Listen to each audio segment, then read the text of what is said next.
Olá para você que está com a gente aqui nesse podcast. Meu nome é Kaique Diniz e hoje estou com meu parceiro de bancada, Leonardo Rinaldi. Nesse episódio, iremos falar sobre os estrangeiros na NBA. E como convidado, nada melhor do que chamar um especialista no assunto, Ricardo Bulgarelli, que é comentarista esportivo pela ESPN. Então se acomode no seu assento e bora para mais um episódio do nosso podcast. Primeiro a gente vai começar falando lá do começo, né, de quando começou a globalização da NBA, quando o David Stern assumiu nos anos 80. Ele queria, claro, mostrar para o mundo o padrão de jogo da NBA, a qualidade de jogo, e primeiro ele começou com contratos com TV, emissoras estrangeiras, enfim, mas ele conseguiu mostrar mesmo essa qualidade da liga nas Olimpíadas de 92, que foi em Barcelona, foi a formação do Dream Team. E aí, atualmente, principalmente agora no pré-olímpico, no olímpico não foi tanto, mas no pré-olímpico sim, a gente não está vendo tanto essa superioridade dos Estados Unidos, principalmente nas competições internacionais. Aí a gente viu diversas seleções, que nem a França, por exemplo, até a Nigéria, que conseguiram disputar em nível parelho a eles. E aí, queria saber se você acredita que essa superioridade dos Estados Unidos pode estar acabando. Existem vários pontos, então vamos lá do começo. Eu acho que a globalização ela foi importante, mas não é de hoje que o basquetebol é jogado em alto nível fora dos Estados Unidos. É isso que os caras estão aprendendo agora. Sempre foi muito bem jogado. Se você for pegar historicamente, mundialmente, se você pegar desde a primeira edição do Mundial, lá em 1950, cara, a União Soviética e a Iugoslávia sempre tinham equipes competitivas, sempre, sempre. A diferença qual que era? A diferença é que eles não jogavam o basquetebol profissional. Ainda não tinha essa abertura que tem hoje. Então, quando eu falo hoje que o meu maior ídolo é o Drazen Petrovic, que o Petrovic é mais jogador que o Michael Jordan, ele não teve essa oportunidade de mostrar na NBA na época em que ele foi campeão do mundo em 90, por exemplo. Entendeu? Se ele tivesse chegado um pouquinho antes, o próprio Sabonis. Se tivesse uma abertura, você citou o David Stern, na hora eu lembro sempre do draft do Sabonis. O Portland, quando o draft do Sabonis, o David Stern, se você pegar esse vídeo, ele tá dando uma risada. Tipo, from Soviet Union, Arvidas Sabonis, existe uma vaia e tal, porque era um absurdo. Os caras achavam que só os americanos jogavam basquete. Então também tinha a rusga da final da de 72 de Munique, em que, volta a bola, aquele meio que um erro de arbitragem, e a União Soviética é campeã olímpica e tal. Então, assim, eles sempre olharam para o próprio umbigo, eles nunca deram valor para os estrangeiros. Isso é fato, e isso acontece até hoje, com um pouquinho menos de diferença em relação ao passado. Prova disso que o Luka Doncic não foi número 1 do draft. Era inacreditável o Doncic não ser número 1 do draft dele. O Phoenix Suns, por necessidade, precisava de um DeAndre Ayton, de um pivô, ou precisava de um Luka Doncic, de um armador. Tanto que os caras trazem o técnico da seleção eslovena, campeão do Eurobasket em 2017, que era o técnico do Doncic, para o Phoenix Suns, e todo mundo tinha cravado que o Doncic ia ser o número 1 do draft, porque trouxe o treinador que já conhece o cara. Não, eles vão lá e pegam um cara que também é estrangeiro, mas é das Bahamas, é diferente, que jogou high school no Arizona, jogou a Universidade do Arizona e ia jogar pelo Phoenix Suns, que fica no Arizona. Então os caras continuam olhando ainda numa proporção menor. Mas antigamente eles só achavam, tanto que eles World Champions, né? World Champions quando o time ganha a NBA. Cara, não é World Champions, os caras são campeões da NBA. Você entendeu? A gente já teve vários exemplos aí de jogos de times da NBA jogando na Europa e perdendo jogos. Então, assim, é um pouco de arrogância dos caras de achar que eles são imbatíveis, que é o melhor basquetebol de lá. A NBA é uma realidade diferente do basquetebol FIBA. É até outro esporte, se você quer saber. São outras regras. É diferente. Marcação completamente diferente. O atleticismo dos caras é outro. A competição é outra. Então não é tão fácil assim enfrentar os estrangeiros. Um outro detalhe também importante do passado. Hoje, com essa globalização, hoje, por exemplo, todos os times têm pelo menos um grande estrangeiro, ou a maioria deles, né? Você vê um outro dado legal que eu percebi depois, assistindo recentemente um especial do Tony Parker, não sei se vocês assistiram, um documentário dele. Cara, se os americanos arrogantes, você trazer um Dirk Nowitzki, um ala pivô, Mas foi um cara fora de série, foi um cara de 2-13 que chutava de 3, chutava de tudo quanto é lugar, e ele carregou um time a um título inédito. Você tem o Emmanuel Ginóbili, que era, quando ele chega da Europa para a NBA, o cara chega já como melhor defensor, como MVP, como campeão da Euroliga. Estou dando 2 exemplos diferentes. O Nowitzki, um cara mais alto, um cara que não teve uma passagem no basquetebol europeu, e o Ginóbili que já chega consagrado. E o Tony Parker, por exemplo, ele é um armador. Se você pensar que a posição de armador, cara, é a elite é o cara que comanda, tem a bola nas mãos do jogo, o cara que comanda o jogo, seria praticamente impossível você dar a bola nas mãos de um estrangeiro. E o San Antonio Spurs fez isso. Então, assim, eu nunca considerei o Tony Parker como um super jogador, eu estou citando Nowitzki e Ginóbili, que são sempre os caras mais citados dos melhores estrangeiros da história. Mas o Tony Parker, ele ganhou muito meu respeito a partir do momento que eu percebi isso.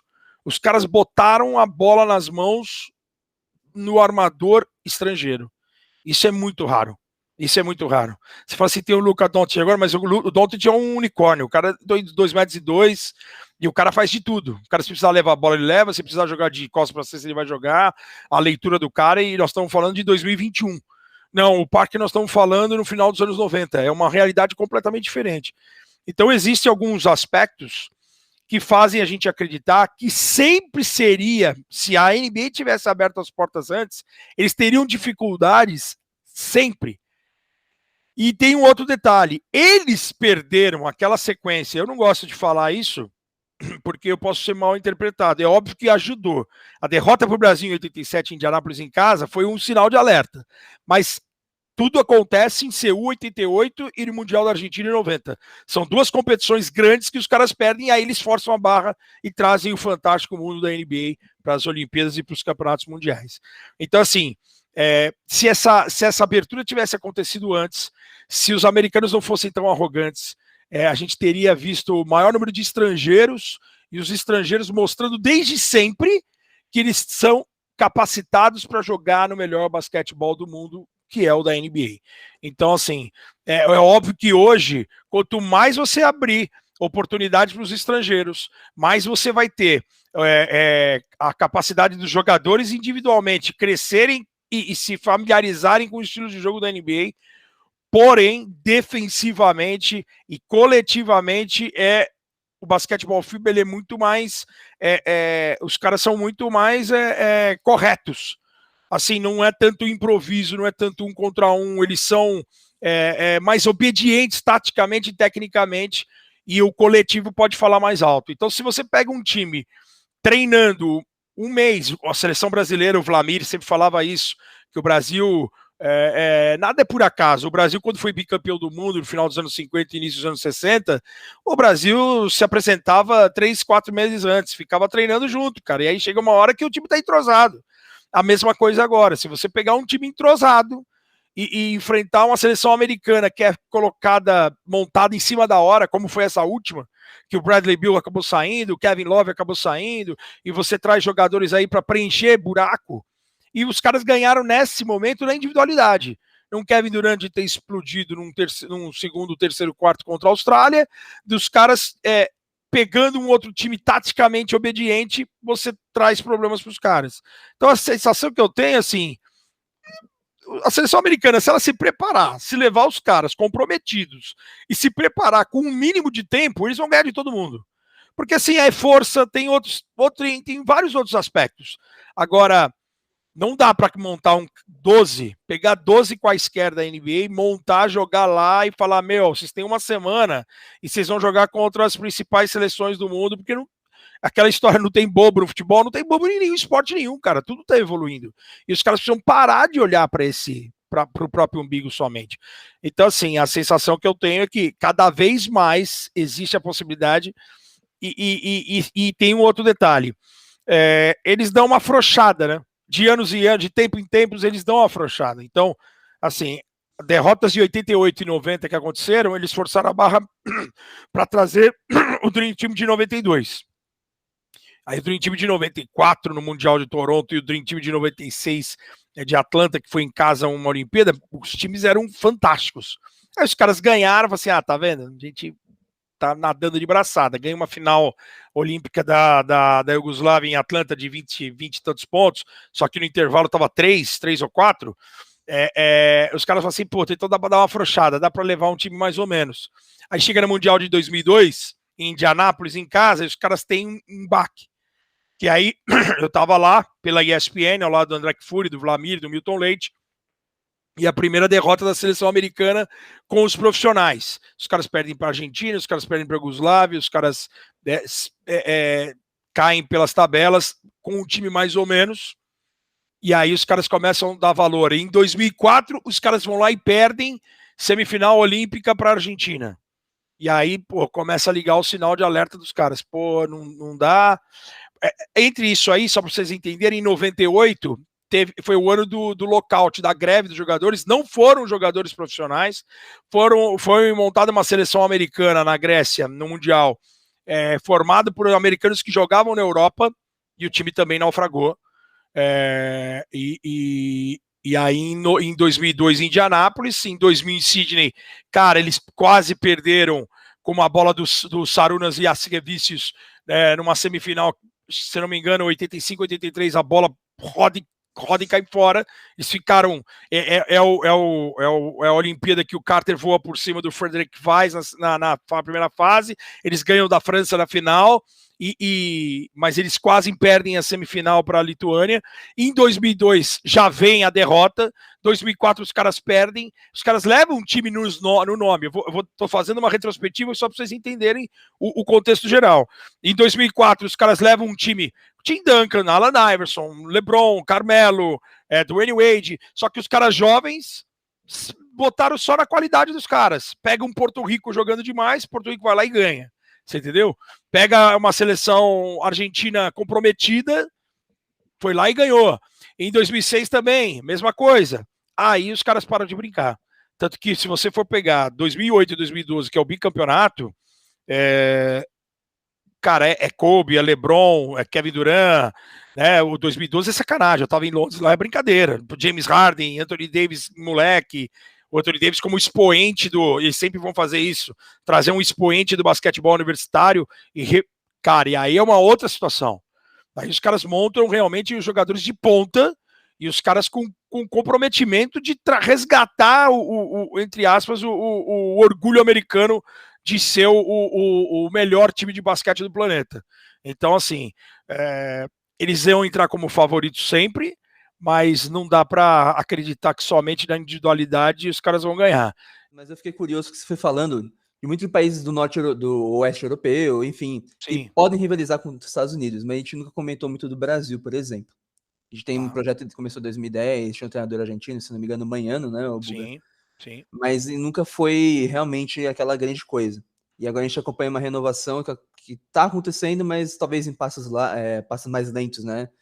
E aí eu queria te perguntar, o que falta na formação do atleta brasileiro para que ele chegue e compita e ele se torne um desses nomes importantes da NBA? Cara, são vários problemas, né? Quando eu falo de 1970, né, no começo lá dos mundiais, cara, Brasil, quando eu começo a acompanhar basquete, que é no final dos anos 80, começo dos anos 80, final dos anos 70, começo dos anos 80, cara, existiam 4 seleções: Estados Unidos, Brasil, União Soviética e Iugoslávia. Cara, se tivesse Sporting Bet na época, se tivesse aposta na época, você dava para cravar que o top 4 do torneio seria esses 4. Você tinha uma Austrália, você tinha Porto Rico, pela proximidade com os Estados Unidos, Espanha, mas, cara, o Brasil era muito forte e era muito respeitado. Com o passar do tempo, isso foi se perdendo, porque o brasileiro, assim, tudo que o Brasil conquista, desde o Isaquias na canoagem ao cara do surf no skate, é na individualidade, é na capacidade do cara. E não é apoio, não é a estrutura, né? Não é a Confederação Brasileira de Canoagem, que é maravilhosa, que dá uma estrutura pro cara. Não, é o cara. É a capacidade do cara, é a individualidade do cara, é o brilhantismo do cara. Então, o basquete também não é diferente, cara. O basquete não é diferente, é na dedicação. Nunca teve eu, pelo menos, acompanhando a seleção brasileira desde os anos 80, eu não lembro de ter uma estrutura montada para o Brasil. Não, era individualidade, era Israel, Oscar e Marcel capacitados que iam jogar na Itália porque os caras eram bons, você entendeu? Então, assim, o problema estrutural, eu acho que para a gente voltar a ser desse tamanho, eu acho que é impossível, até porque a gente já tem outros países, e agora a Iugoslávia deixou de ser Iugoslávia, ela virou Sérvia, Montenegro, Macedônia, Bósnia, Eslovênia, Croácia, e a União Soviética virou Letônia, Rússia, Lituânia, Ucrânia, né? Quer dizer, o que eram 2 seleções viraram 10. Então só aí já aumenta. Aí você tem a evolução natural das coisas. Grécia, Turquia, Itália, que são 3 campeonatos nacionais que investem bastante, as equipes com poder aquisitivo. Aí passa sempre pela situação do país. Por isso que é uma coisa, para mim, na minha opinião, irreversível. Não adianta, a gente precisa estruturar o país para depois estruturar o esporte, no geral, todas as modalidades, não é uma exclusividade do basquete. Por isso que assim, a gente só vai voltar se nós chegamos a ter, acho que 9 jogadores na NBA, mas isso não foi reverberado em coisas grandes para o basquete. Vou citar outro exemplo, o Guga foi o melhor tenista do mundo, o cara foi número 1 do ranking, o cara ganhou Masters, o cara foi tricampeão de Roland Garros, e aí, cara? Me fala um expoente hoje do tênis brasileiro. Cara, agora que tá aparecendo as meninas, que surpreendentemente são as meninas que estão aparecendo, que fazia muito tempo, desde a Maria Esther Bueno, a gente não tinha um nome de peso ou resultados expressivos do tênis, ainda mais feminino. Então, cara, é difícil. O problema é muito maior, é uma dificuldade, e a gente não soube aproveitar também o momento dos brasileiros lá. São raros os casos dos brasileiros que saem direto para cá, de lá, daqui para lá, né? O Leandrinho saiu daqui do Bauru, campeão em 2002, depois foi para lá, o Nenê. O que fez o Nenê para a NBA direto do Vasco? O cara foi participar de um Goodwill Games pela seleção brasileira, ele arrebentou. E os caras assim, quem é esse cara? Porque esse cara, ele parecia um americano, né? Pelas as características físicas do cara, o tamanho do cara, a agilidade do cara, ele era um cara que, se bem trabalhado, o cara não vai ficar devendo nada aos caras de lá, você entendeu?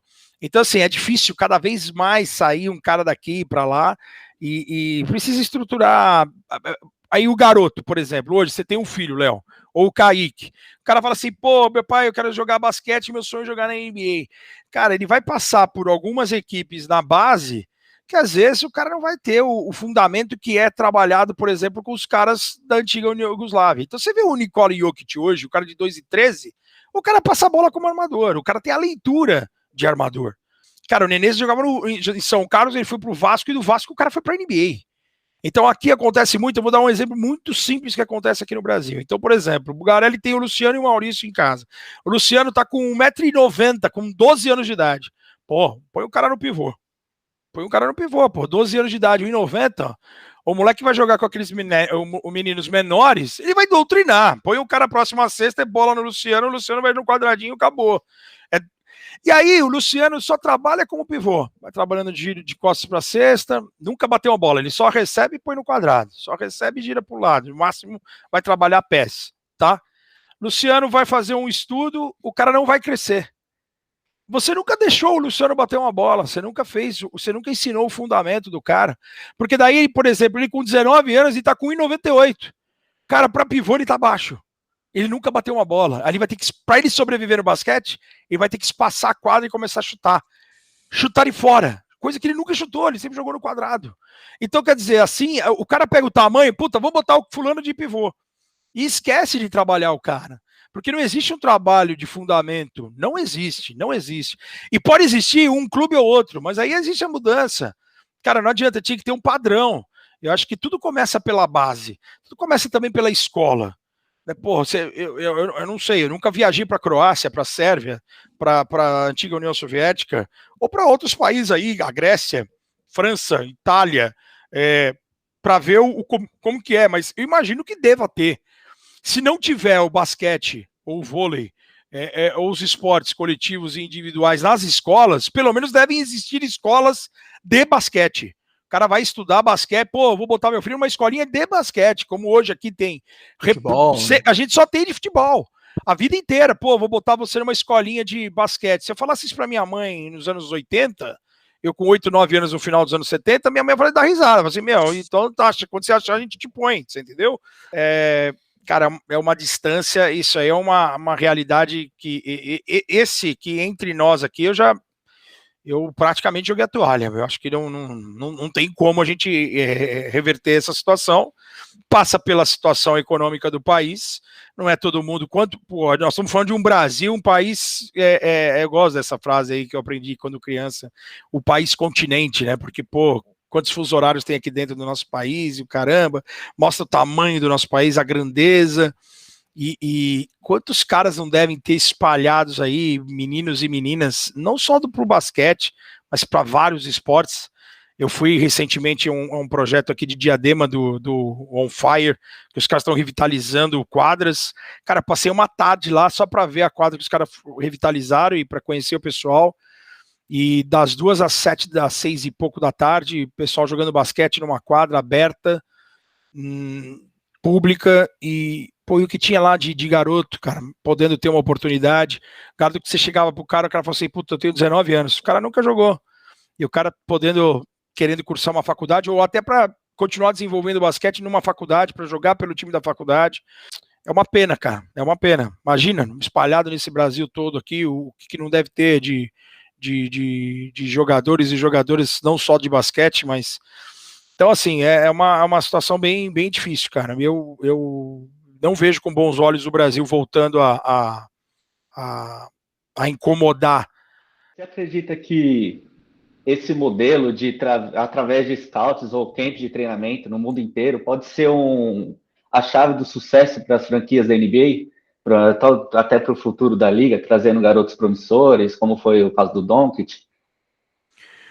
Cara, assim, a gente vê, eu acho que sempre, eu acho que o San Antonio e o Dallas, eles foram os primeiros 2 times a trazer espaço, dar mais espaço para os estrangeiros.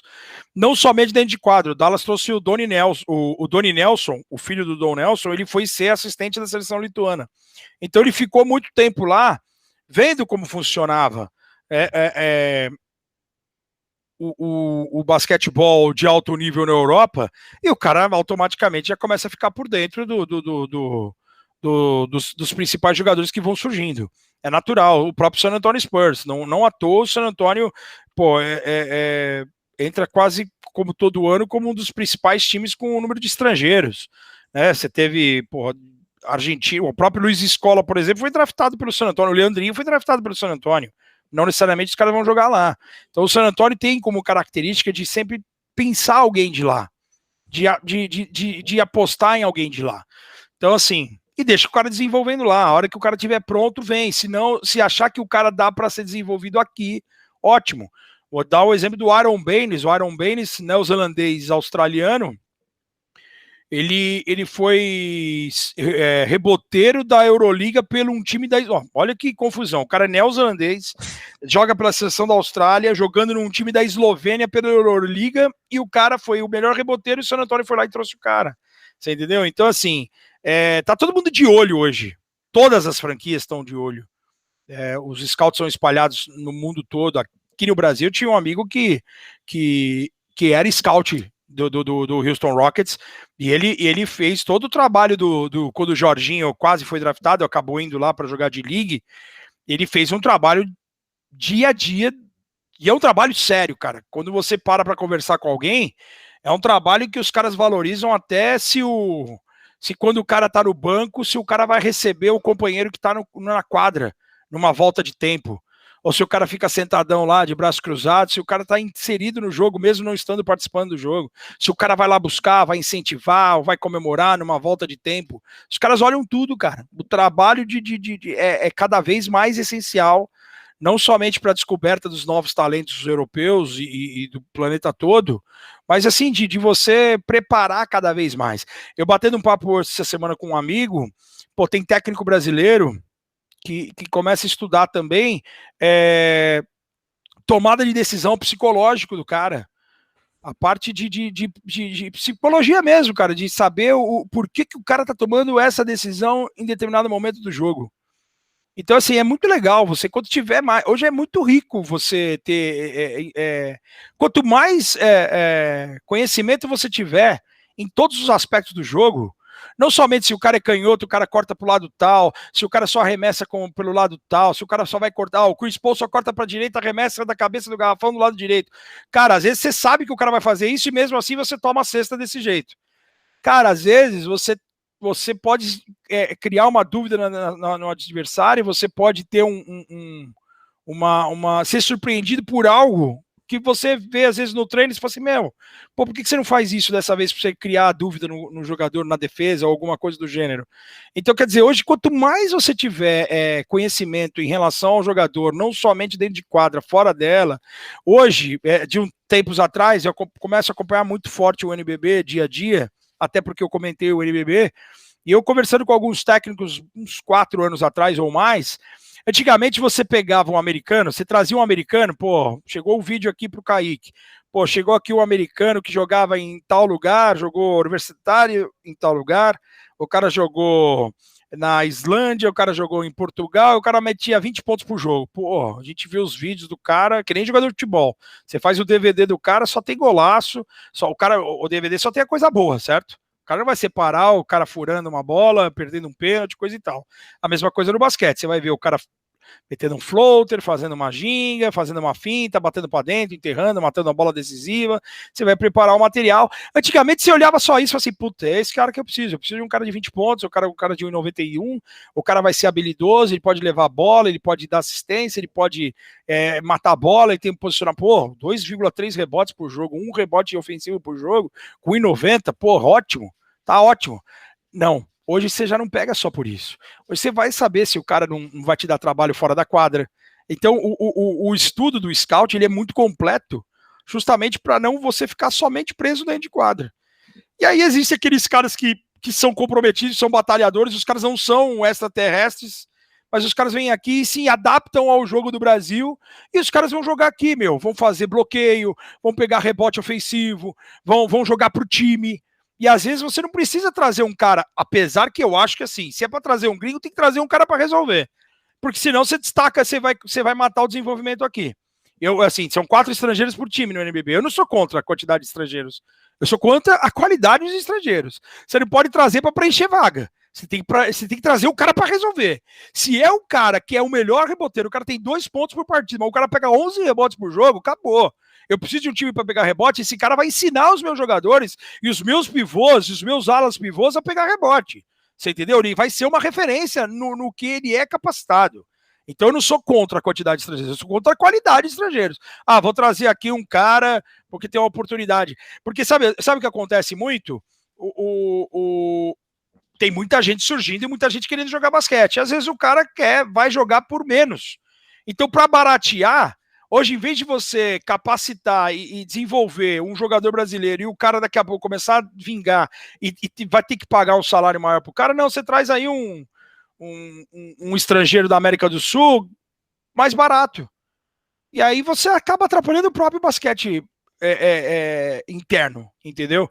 Então, assim, alguns outros fatores que me preocupam, a qualidade dos estrangeiros, mas assim, eu quis mostrar que não é somente hoje o dentro de quadra que faz você trazer o Léo, o Kaique ou o Buga.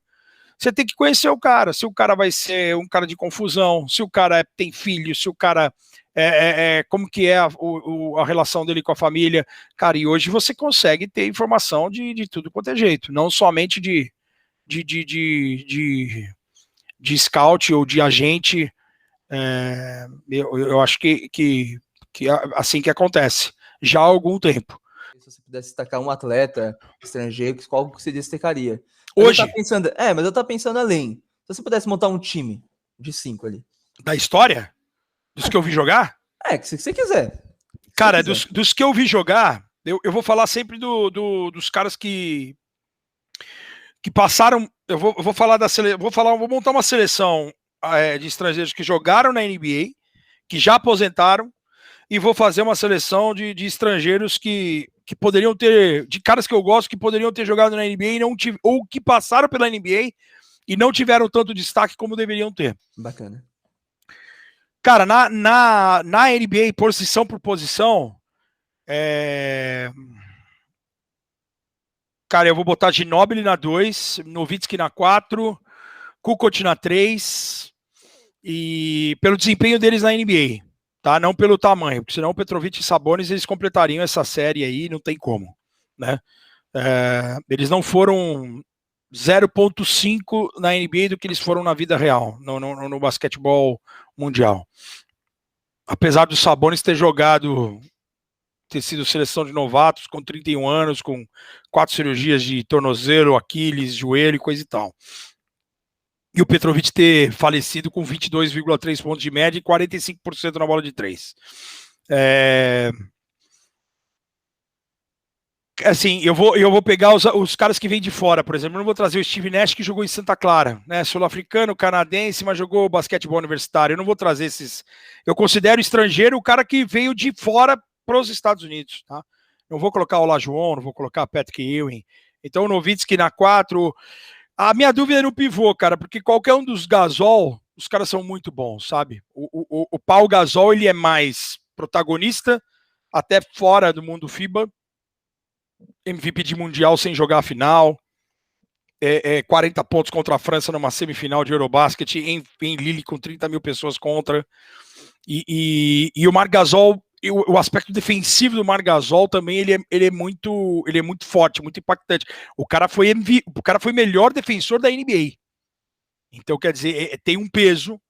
Foi campeão depois com o Toronto. O Paul Gasol foi bicampeão com os Lakers. É bem difícil, é muito particular. Pô, você gosta de quem?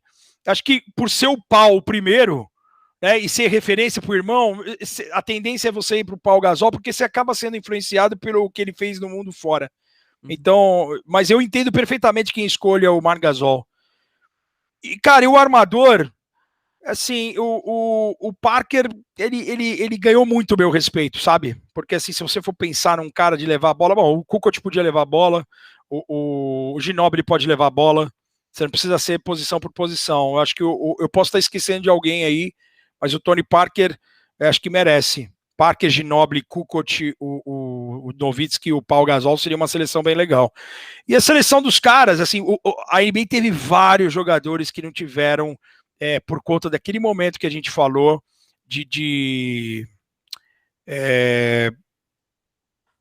da falta de abertura da NBA para o mundo globalizado. Então você teve um cara que jogou no Portland, jogou uma temporada, Alexander Djordjevic, um armador, um fenômeno. Ele estaria certamente no lugar do Tony Parker. Ele é muito mais bola que o Tony Parker. Mas o cara não teve espaço na NBA. O próprio Sarunas Jasikevičius, o lituano, matador de bola, e que jogou no Indiana Pacers, jogou pouquíssimo tempo. Sarunas Martiliones jogou no Golden State Warriors já no começo dos anos 90. É um cara que acima da média, jogou demais. Petrovic e Sabonis estariam nessa lista. Tem um cara que, se vocês nunca viram jogar, eu falo sempre nas transmissões quando me perguntam dele, a NBA chora porque esse cara não jogou na NBA. Chama Dejan Bodiroga, um armador. Se você acha que o Luka Doncic é um monstro, você não viu esse moleque. Esse cara é o Doncic 20 anos atrás. Então é um armador com 2 metros de altura, com uma leitura absurda de jogo. Para mim, acho que é o maior jogador que eu vi jogar no mundo FIBA que não pisou na NBA, certamente. Não, acho que não tem outro. Ele é praticamente uma unanimidade. Assim, como jogador de basquete, como facilitador, como pontuador, como inteligente, tamanho, um armador de 2 metros. Foi uma das coisas mais lindas que eu vi ver esse cara jogar ao vivo. Existem outros. O Vassilis Spanoulis, grego, que jogou no Houston Rockets na época do Tracy McGrady, que não jogou, né? Não deixavam jogar. Então, acontece muito também, até para encerrar, de você ir para uma franquia que não te dê espaço. Por isso que San Antonio e Dallas vão ter sempre o meu respeito. Entendeu? Quando trazem um cara para jogar, os caras vão jogar. Às vezes as franquias têm dificuldades para trazer um novato americano para inserir numa rotação. O Portland é um exemplo desse. O Golden State não teve medo de botar os caras. Drafta os caras e põe os caras para jogar. Bota o Draymond Green para jogar. Segunda rodada de draft, põe o cara para jogar. Põe os caras para jogar. E isso aí, esse não medo é importantíssimo. E com os estrangeiros é ainda mais forte. Porque o Spanoulis ele vai para um Houston Rockets que você tinha o Tracy McGrady como expoente, o Yao Ming, coisa e tal. Mas você tem o Spanoulis que já era um cara que já tinha calado a seleção americana em 2004. Em 2006 no Mundial. Já tinha na semifinal, tinha arrebentado com a seleção americana. Então, o cara já era protagonista na Europa. E aí, por que não você inserir? Não, aí você pega um treinador retrógrado, como o Jeff Van Gundy na época. Não, para mim, novato no primeiro ano, ele tem que sentar e aprender com os caras. Ele não precisa aprender nada. Ele era melhor que todos os jogadores que tinha no time. Aí o cara pega o boné dele e vai embora. Então, às vezes, é oportunidade. O Sérgio Rodrigues, eu fiz o jogo ontem.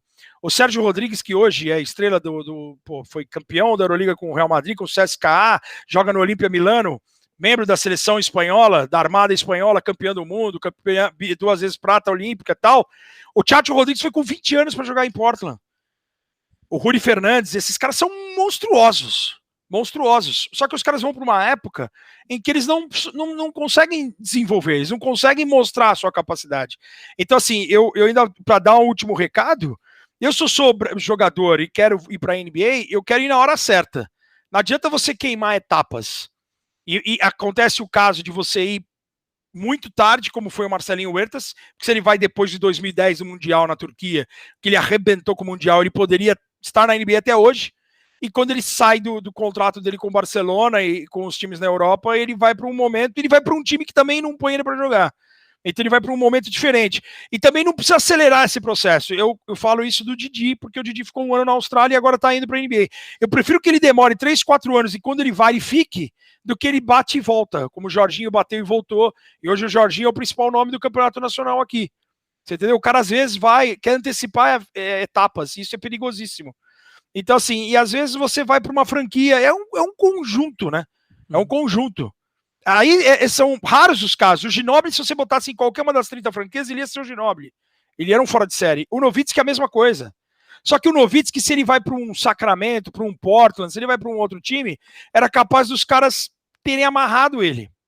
Entendeu? Terem demorado para colocar. Não, o Dallas foi lá e botou o cara para jogar.